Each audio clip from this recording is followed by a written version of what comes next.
Hello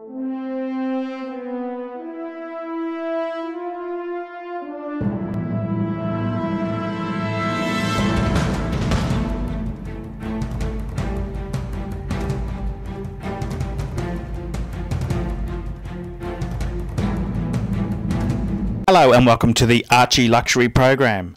Today I'm continuing the series Legends, Wristwatch Legends, and today I'd like to look at Lange, and especially two models of Lange, the Lange 1815 and the Lange 1. And Lange is a very, very interesting company. I mean, for a long time, you know, the Swiss had the pinnacle of making the finest wristwatches. And with Lange itself there, I mean, it's got a very rich history, but obviously at the end of World War II, the Russians took all the supplies from the Lange factory, because it was on the east side, and Lange ceased to exist. And Lange's got such a huge history there. It's Hitler was a big Lange fan, and you know, they really have such a rich history. As I've said it before, I personally have a problem with a German wristwatch. I find it very hard, you know, being the grandson of a prisoner of war who was captured by the Nazis. I find it hard to forgive the Germans, but you know, as they say, let's not mention the war, particularly in an Archie luxury video. So look, let's look at with Lange itself there. It's a company that, with the fall of the Berlin Wall and the opening up of Germany, the grandson of the founder wanted to re-establish the Lange brand, and obviously cash in on it, of course.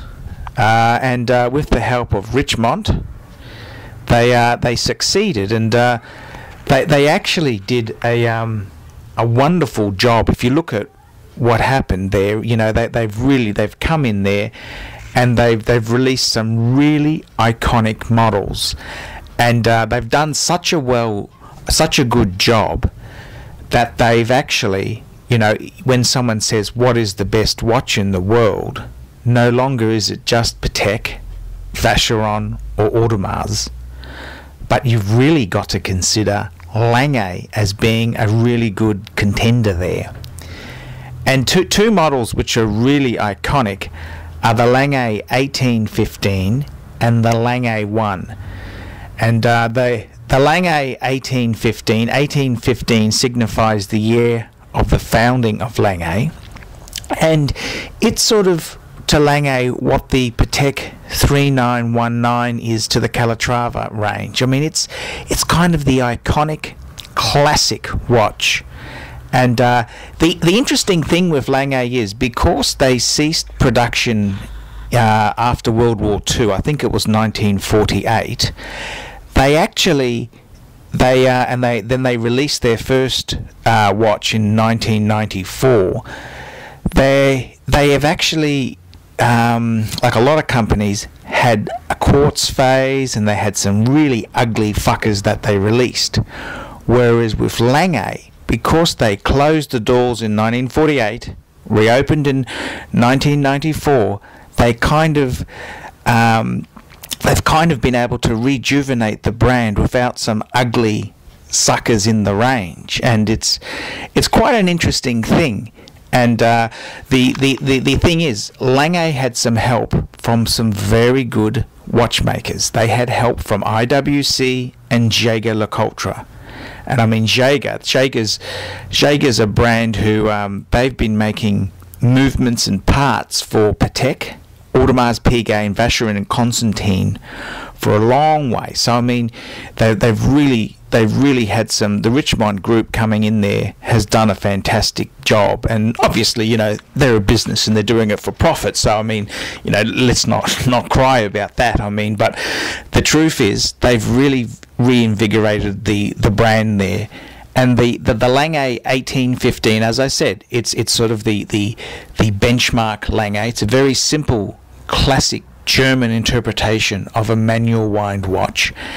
And it's very simple. It's got your hours, minutes, your seconds, and your power reserve, and that's just such a cute combination. And it's very, very classic. It's quite a heavy watch for what it is, but it is classic, and it's a great piece there. So that's the Lange 1815, and it's certainly a beautiful piece. The other piece I wanted to talk about is the Lange 1. Now, my actual first Lange I ever got to hold in my hand was a Lange 1. And these are the pictures on the screen here of the Lange 1. And it's really, just an amazing interpretation of a watch. And I must say, the Lange 1 has been an all-time favourite of mine. I do have problems. The German issue does have problems with the war, but the Lange 1 itself is such a wonderfully made watch. I mean, the craftsmanship and the skill that have gone into it.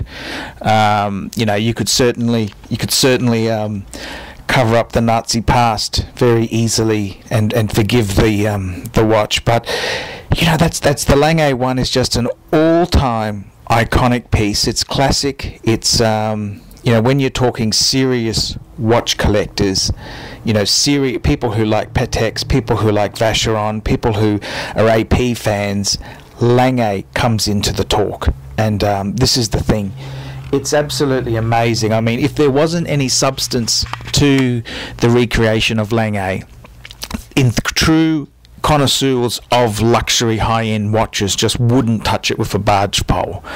But it hasn't. It's been very, very well received, and I've got to say, Lange itself is a great brand. I mean, I'd probably put, I would put, Lange and Breguet sort of in the same boat, just under the holy trinity of Audemars Piguet, Patek Philippe, and Vacheron and Constantine. Just a bit under. That's my view.